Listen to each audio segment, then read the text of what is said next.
بسم اللہ الرحمن الرحیم۔ آج کا پرچہ شرح عقائد 1433 ہجری۔ سوال نمبر 1۔ یہ سوال نمبر 1 1435 ہجری کے سوال میں گزر چکا ہے مکمل۔ سوال نمبر 2۔ فَهُوَ بِكُلِّ شَيْءٍ عَلِيمٌ وَعَلَى كُلِّ شَيْءٍ قَدِيرٌ لا كما يزعم الفلاسفة من أنه لا يعلم الجزئيات ولا يقدر على أكثر من واحد، والدهرية أنه لا يعلم ذاته، والنظام أنه لا يقدر على خلق الجهل والقبح، والبلخي أنه لا يقدر على مثل مقدور العبد، وعامة المعتزلة أنه لا يقدر على نفس مقدور العبد۔ ترجمہ۔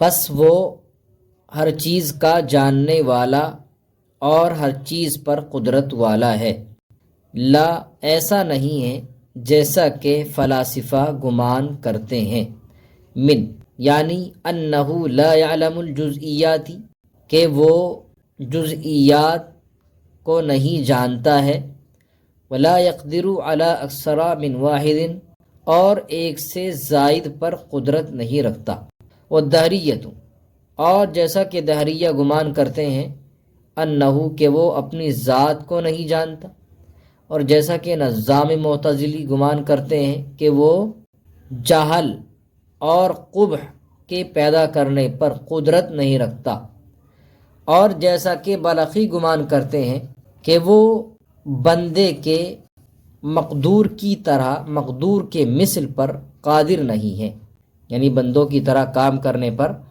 قادر نہیں ہے، اور جیسا کہ عام معتزلہ گمان کرتے ہیں کہ وہ انہو لا یقدر علی نفسی مقدور العبد کہ بعینہ ہی اس چیز پر قادر نہیں ہے جو بندے کا مقدور ہے۔ علم، صفت علم اور قدرت کی تعریف کر کے پوری عبارت کی مکمل تشریح کیجیے۔ صفت علم۔ صفت علم کی تعریف ہے صفت یتجلی بها المذکور لمن قامت ہی بھی، یعنی وہ تمام چیزیں جو اس کی قدرت سے باہر رہیں، جس کا علم مکمل حاصل ہے اور تمام چیزیں اس کے سامنے روشن ہیں، ان چیزوں کا علم حاصل ہونا یہ صفت علم کہلاتا ہے۔ اور صفت قدرت کہلاتا ہے کہ ان چیزوں کی اندر تمیز کا پیدا ہو جانا، کوئی نقض، کوئی شبہ، کوئی شک نہ رہنا، یہ قدرت ہے، یہ صفت قدرت کی تعریف ہے۔ اب اس عبارت کے اندر صفت سلبیہ میں سے آخری صفت کا بیان کیا گیا۔ وہ بیان یہ ہے کہ اللہ کے علم اور قدرت سے کوئی چیز باہر نہیں، اللہ تعالیٰ ہر چیز پر قدرت رکھنے والا ہے اور ہر چیز کو جاننے والا ہے، یعنی ایسا نہیں ہے کہ اللہ بعض چیزوں کو جانتا ہو اور بعض کو نہ جانتا ہو، یا بعض چیزوں پر قدرت رکھتا ہو بعض پر قدرت نہ رکھتا ہو۔ کیوں؟ اس لیے کہ جن بعض چیزوں کو نہیں جانتے ہیں تو ان سے جاہل کہلائیں گے، یا یہ کہہ لیجئے کہ جن بعض چیزوں پر قدرت حاصل نہیں ہے ان سے عاجز کہلائیں گے، اور یہ جاہل ہونا، عاجز ہونا یہ نقص ہے، اور اللہ تعالیٰ تمام نقائص اور عیبوں سے پاک ہے۔ اسی طرح بعض چیزوں کو جاننا، بعض کو نہ جاننا، بعض پر قدرت ہونا، بعض پر قدرت نہ ہونا، یہ اس تخصیص کے لیے کسی مخصص یا مرجح کی ضرورت پیش آئے گی، اور یہاں پر ضرورت پیش آنا ہی مخصص اور مرجح کا محتاج ہونا ہے، اور یہ واجب الوجود کے منافی ہے، اس لیے کہ اس صورت میں اللہ کا غیر کی قدرت کے تحت میں داخل ہونا لازم آتا ہے۔ تو ان نصوص سے پتہ چلتا ہے کہ اللہ کا علم تمام چیزوں کو گھیرے ہوئے اور اس کی قدرت تمام چیزوں پر حاوی، جیسے کہ عبارت کے اندر کہا گیا فَهُوَ بِكُلِّ شَيْءٍ عَلِيمٌ وَعَلَى كُلِّ شَيْءٍ قَدِيرٌ۔ لا یہاں سے الگ الگ طبقات اور الگ الگ عقیدے رکھنے والوں کا بیان ہے۔ سب سے پہلا فلاسفہ، ان کا کہنا یہ ہے کہ اللہ تعالیٰ جزئیات مادیہ کو نہیں جانتے، لا علم الجزئیات، جزئیات کو نہیں جانتے، کیونکہ جزئیات میں تغیرات ہوتے رہتے ہیں، حالانکہ اللہ تعالیٰ تمام تغیرات سے پاک ہے، یہ ان کا کہنا ہے۔ ان کا جواب اہل السنہ کی طرف سے یہ کہلایا جائے گا کہ یہ تغیر نسبت اور تعلق میں ہے، اور تعلقات کا تغیر یہ نہ ذات کے اندر تغیر کو مستلزم ہے اور نہ صفات کے اندر۔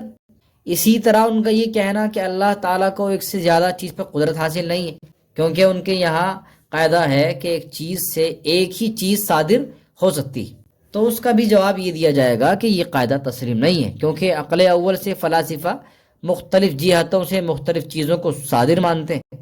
جب مخلوق یعنی عقل اول سے مختلف چیزیں صادر ہو سکتی ہیں تو کیا خالق سے مختلف چیزیں صادر نہیں ہو سکتی؟ بلکہ وہ تو ہر چیز پر قادر ہے، تو اس لیے ان کا یہ قاعدہ درست نہیں ہے۔ اسی طرح دہریہ کا کہنا ہے کہ اللہ اپنی ذات کو نہیں جانتے، کیونکہ عالم اور معلوم کے درمیان مغایرت ہوتی ہے۔ اگر اللہ اپنی ذات جانے تو اللہ عالم اور ذات معلوم، اس صورت میں عالم اور معلوم کے درمیان مغایرت نہیں رہی بلکہ اتحاد ہو گیا۔ تو اس کا جواب یہ ہے کہ مغایرت کی دو قسمیں، حقیقی اور اعتباری۔ یہاں مغایرت تو ہے مگر اعتباری ہے، اور اعتباری مغایرت کافی ہوتی ہے، حقیقی مغایرت کا ہونا ضروری نہیں۔ اسی طرح نزاع معتزلی، ان کا کہنا یہ ہے کہ اللہ تعالیٰ برے افعال کا خالق نہیں۔ دلیل میں یہ دیتے ہیں کہ اگر اللہ تعالیٰ افعال قبیحہ کے خالق ہوتے تو ان کا برائی سے متصف ہونا لازم آئے گا، اور اللہ تعالیٰ برائی کے ساتھ متصف نہیں ہے۔ تو اس کا بھی جواب یہ ہے کہ اللہ تعالیٰ جس طرح افعال حسنہ اور اچھے افعال کے پیدا کرنے پر قادر ہیں، خالق ہیں، اسی طرح افعال قبیحہ کے بھی خالق ہیں۔ اور رہی یہ بات کہ اس صورت میں اللہ کا برائی سے متصف ہونا لازم آئے گا، تو برائی سے متصف ہونا تو اس کا لازم آئے گا جو کرنے والا ہوگا، خالق تھوڑی نہیں اس سے متصف ہوتا ہے کرنے والا، بلکہ برائی کا پیدا کرنے والا برائی کے ساتھ متصف ہونا لازم نہیں ہے، بلکہ اس کا کرنے والا اس کے ساتھ متصف ہونا لازم آئے گا۔ اور جو بلخی ہیں، جو کعبی کے نام سے مشہور ہیں، ان کا عقیدہ یہ ہے کہ اللہ تعالیٰ بندوں کی طرح کام کرنے پر قادر نہیں، علی مصری مقدور العبدی، بندوں کی طرح کام کرنے پر قادر نہیں ہے، اس لیے کہ وہ ہر چیز پر قدرت رکھتے ہیں اور وہ کوئی کام ایسا نہیں کرتے جو ان کی یعنی اللہ تعالیٰ بندوں کی طرح کام کرنے پر قادر نہیں۔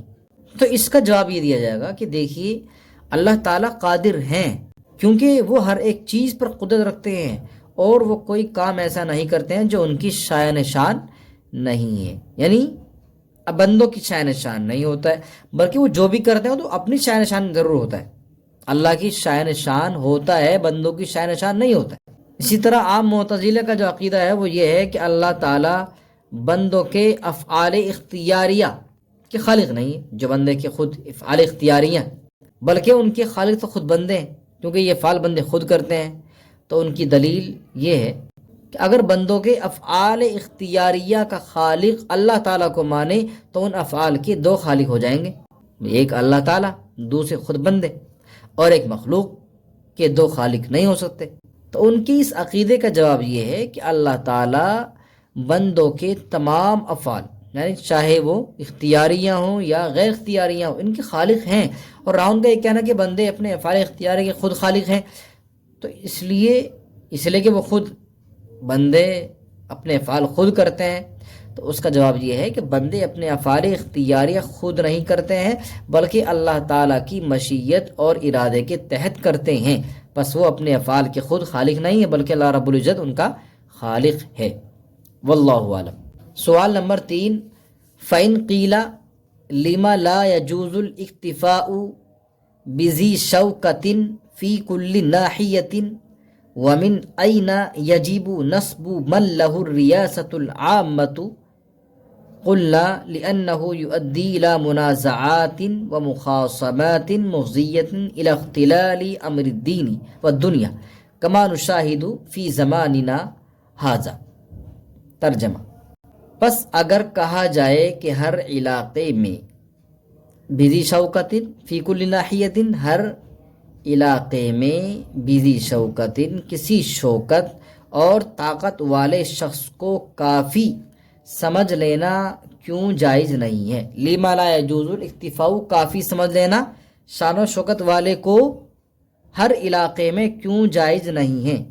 وَمِنْ أَيْنَ يَجِبُ نَصْبُ مَنْ لَهُ الرِّيَاسَةُ الْعَامَّةُ، اور ایسا شخص مقرر کرنا کہاں سے واجب ہے جس کو ریاست عامہ حاصل ہو؟ قلنا، ہم جواب دیں گے، لِأَنَّهُ يُؤَدِّي، اس لیے کہ وہ ایسے منازعات یعنی باہمی جھگڑوں کا ذریعہ بنے گا، ومخاصمات، اور یؤدی لا منازعات و مخاصمات، وہ ایسے باہمی جھگڑوں کا ذریعہ بنے گا، مفضیۃ الی اختلال امر الدین والدنیا، جو دین اور دنیا کا کام بگڑ جانے کا سبب ہوں گے، جیسا کہ نشاہد فی زماننا ھذا، ہم اپنے اس زمانے میں مشاہدہ کر رہے ہیں۔ اعتراض و جواب کی واضح تشریح کیجیے۔ اس اعتراض اور جواب کی مکمل تشریح 1436 ہجری کے تیسرے سوال میں نمبر 2 جز نمبر 2 کے اندر گزر چکی ہے۔ شرح نخبۃ الفکر، سوال نمبر 1، فَإِذَا جَمَعَ هَذِهِ الشُّرُوطَ الْأَرْبَعَةَ وَهِيَ عَدَدٌ كَثِيرٌ أَحَالَتِ الْعَادَةُ تَوَاطُؤَهُمْ أَوْ تَوَافُقَهُمْ عَلَى الْكَذِبِ، رَوَوْا ذَلِكَ عَنْ مِثْلِهِمْ مِنَ الْإِبْتِدَاءِ إِلَى الْإِنْتِهَاءِ، وَكَانَ مُسْتَنَدُ انتهائهم الْحِسَّةُ، وَإِنْ ضَافَ إِلَى ذَلِكَ أَنْ يَصْحَبَ خَبَرَهُمْ إِفَادَةُ الْعِلْمِ لِسَامِعِهِ فَهَذَا هُوَ الْمُتَوَاتِرُ، وَمَا تَخَلَّفَتْ إِفَادَةُ الْعِلْمِ عَنْهُ كَانَ مَشْهُورًا فَقَطْ، فَكُلُّ مُتَوَاتِرٌ مَشْهُورٌ مِنْ غَيْرِ عَكْسٍ۔ ترجمہ، پس جب خبر ان چاروں شرطوں کو جمع کرے، اور وہ شرطیں یہ ہیں: عدد کثیر ہونا، جن کے کذب اور جھوٹا ہونے پر اتفاق کو عادت محال قرار دے، جس کے کذب پر اتفاق کو متفق ہونے کو عادت محال قرار دے۔ رووا ذالک عن مثلہم، اس کو ابتدا سے لے کر انتہا تک اپنے مثل رواة سے بیان کرے۔ وکانا مستند انتہائی من حصہ، اور ان کا مدار کسی حصی چیز پر ہوا، ہو۔ وَإِنْ ضَافَ إِلَى ذَلِكَ، اور ان چاروں کے ساتھ ساتھ سامع کے لیے افادۃ العلم، ان کی خبر کا مفید یقین ہونا صحیح ہو جائے، ساتھ ہو جائے، فَهَذَا هُوَ الْمُتَوَاتِرُ، تو یہی خبر متواتر ہے۔ وَمَا تَخَلَّفَتْ إِفَادَةُ الْعِلْمِ عَنْهُ، اور جو خبر مفید یعنی یقین ہونے سے قاصر ہو، کان مشہور فقط، تو وہ صرف مشہور ہے۔ فَكُلُّ مُتَوَاتِرٌ مَشْهُورٌ مِنْ غَيْرِ عَكْسٍ، پس ہر متواتر مشہور ہے، اس کا برعکس نہیں ہے۔ مطلب لکھتے ہوئے شروط اربعہ کی تعیین کیجیے اور بتائیے کہ متواتر اور مشہور میں کون سی نسبت ہے۔ اس مقام سے مؤلف علیہ الرحمہ خبر متواتر کی شرطوں کی تفصیل بیان کر رہے ہیں۔ اس کے لیے 4 شرطیں ہیں۔ خبر متواتر کی جو شرطیں ہیں، ان شرطوں کی تفصیل میں بتاتے ہیں کہ 4 شرطیں ہیں۔ پہلی شرط ہے سند کا کثیر یعنی غیر محصور ہونا۔ دوسری، روات اس قدر اور ایسے ہونا کہ ان کے جھوٹ پر اتفاق اور بغیر ارادے جھوٹ کے صادر ہونے کو عادت محال قرار دے۔ 2 شرطیں۔ تیسری شرط یہ ہے کہ ہر طبقے میں یعنی ابتدائے، وسط اور انتہا میں، شروع میں، درمیان میں اور آخر میں یہ کثرت ہونا، کثرت کیفیت یہ باقی رہے، شروع میں بھی اور آخر میں بھی یہ باقی رہے، اور کوئی کمی اس میں نہ آئے۔ لہٰذا اگر اس میں زیادتی ہو جائے تو کوئی حرج ہی نہیں ہے، بلکہ زیادتی تو ایک عین مطلوب ہے، اچھی چیز ہے۔ چوتھی شرط یہ ہے کہ روایت جو ہوتی ہے وَكَانَ مُسْتَنَدُ انتہائم الحصہ، یہ امر محسوس ہو، یعنی ابتدائی روات کسی چیز کو دیکھنا یا سننا بیان کرے وہ خبر ایسی نہ ہو جو عقل سے ثابت ہو سکتی ہو، جیسے اللہ تعالیٰ کا وجود اور ان کی صفات قدیم ہونا وغیرہ۔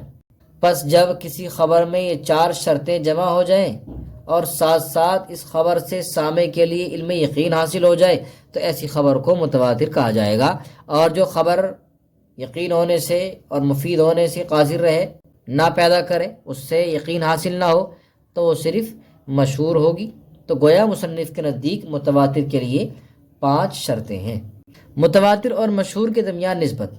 متواتر اور مشہور کے درمیان عموم و خصوص مطلق کی نسبت ہے۔ متواتر خاص ہے، فکلو متواتر مشہور، ٹھیک، چنانچہ ہر متواتر مشہور ہے۔ متواتر خاص ہے اور مشہور عام ہے، تو ہر متواتر مشہور ہے اور ہر مشہور متواتر نہیں، یعنی کل متواتر مشہور ولیس کل مشہور متواتر۔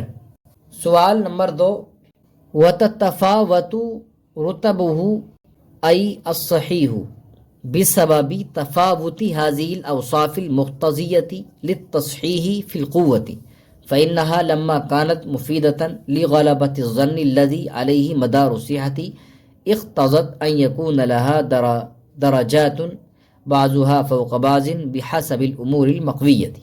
ترجمہ، اور صحیح لذاتی کے درجے مختلف ہوتے ہیں، ان اوصاف بسبب تفاوتی حاصل اوصاف، ان اوصاف کے قوت میں متفاوت مختلف ہونے سے جو تصحیح کا تقاضا کرتے ہیں، فی المقتضیتی للتصحیح، جو تصحیح کا تقاضا کرتے ہیں۔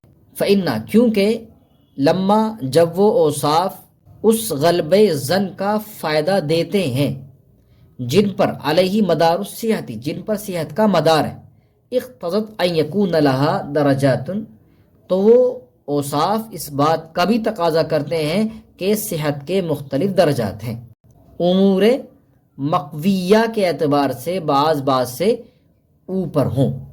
صحیح لذاتی کی تعریف۔ صحیح لذاتی ہی وہ مقبول خبر واحد ہے جس کو ایسے عادل حضرات روایت کریں جن کا ضبط تام ہو، اس حدیث کی سند متصل ہو اور وہ حدیث معلل اور شاذ نہ ہو، جیسے قال البخاری حدثنا عبداللہ بن یوسف قال اخبرنا مالک عن ابن شہاب عن محمد بن جبیر بن مطعم عن ابیہ قال سمعت رسول اللہ صلی اللہ علیہ وسلم قرأ فی المغرب بالطور۔ یہ بخاری شریف کی روایت ہے، اس میں اسی طرح حدیث کو متصل سند سے بیان کیا گیا ہے۔ عبارت کا مطلب یہ ہے کہ حدیث صحیح لذاتی درجات میں یہ تمام برابر نہیں، چونکہ جن اوصاف کی وجہ سے حدیث صحیح لذاتی ہوتی ہے وہ اوصاف مختلف درجات کے ہیں، اس لیے صحیح لذاتی کے درجات بھی مختلف ہوں گے۔ وہ اوصاف جس حدیث میں جس قدر اعلیٰ ہوں گے اس حدیث کا درجہ بھی اتنا ہی بلند ہو جائے گا۔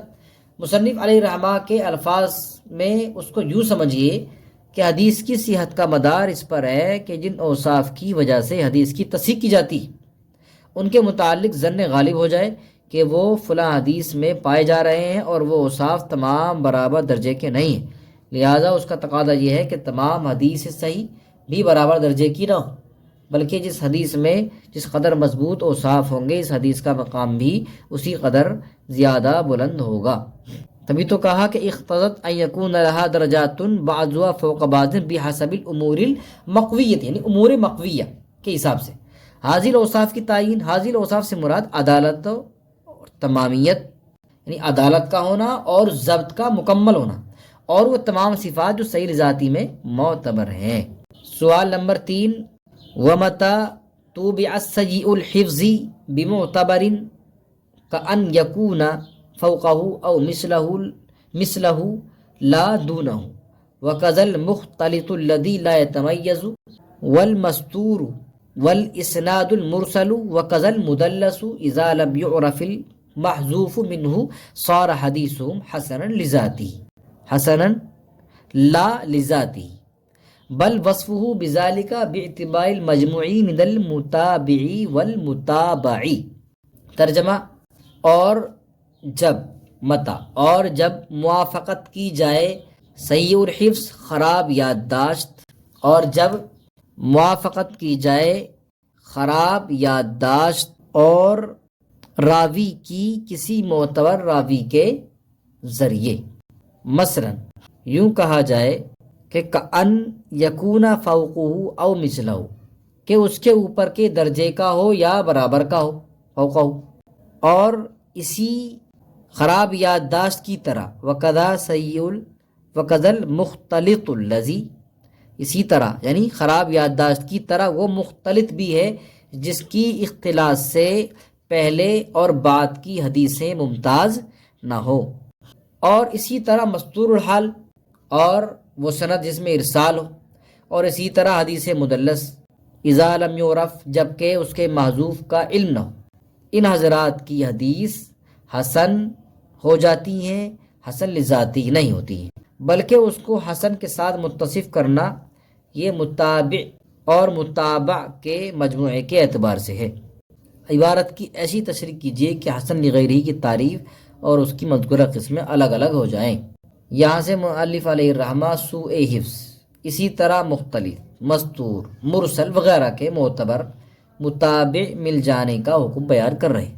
حسن لغیرہ وہ حدیث ہے جس میں حسن ذاتی نہ ہو، یعنی وہ خود بخود تو حسن نہ ہو کیونکہ اس کے راوی میں یا اسناد حدیث میں کوئی معمولی خرابی پائی جاتی، مگر کچھ ایسی خارجی تائیدات مل گئی ہیں جن کی وجہ سے اس نقصان کی تلافی ہو گئی ہے، اس لیے اس مجموعے متابع اور متابع کی وجہ سے حسن قرار دیا جاتا ہے۔ اس کو حسن لغیرہ کہتے ہیں۔ حسن لغیرہ کی 4 صورتیں ہیں، 4 حدیثیں جن میں معمولی خرابی ہو جاتی ہیں، متابعت کی وجہ سے حسن لغیرہ بن جاتی ہے۔ نمبر 1، وہ حدیث جس کے کسی راوی کی یادداشت خراب ہے، جب اس کا کوئی معتبر متابع مل جائے تو وہ حسن لغیرہ بن جاتی۔ نمبر 2، وہ حدیث کا کوئی راوی مستور یعنی مجہول الحال ہے، جب اس کا کوئی معتبر متابع مل جائے تو وہ بھی حسن لغیرہ بن جائے گی۔ اسی طرح وہ حدیث جس کی اسناد مرسل ہے، جب اس کا کوئی معتبر متابع مل جائے تو وہ بھی حسن لغیرہ بن جائے گی۔ نمبر 4، چوتھی صورت وہ حدیث ہے جس کی اسناد میں تدلیس کی گئی اور وہ معذوف راوی کا پتہ نہیں چل رہا ہے، جب اس کا کوئی معتبر متابع مل جائے گا تو وہ بھی حسن لغیرہ بن جائے گی، جس کو مؤلف علیہ الرحمہ نے اس کے اندر بیان کر دیا گیا ہے۔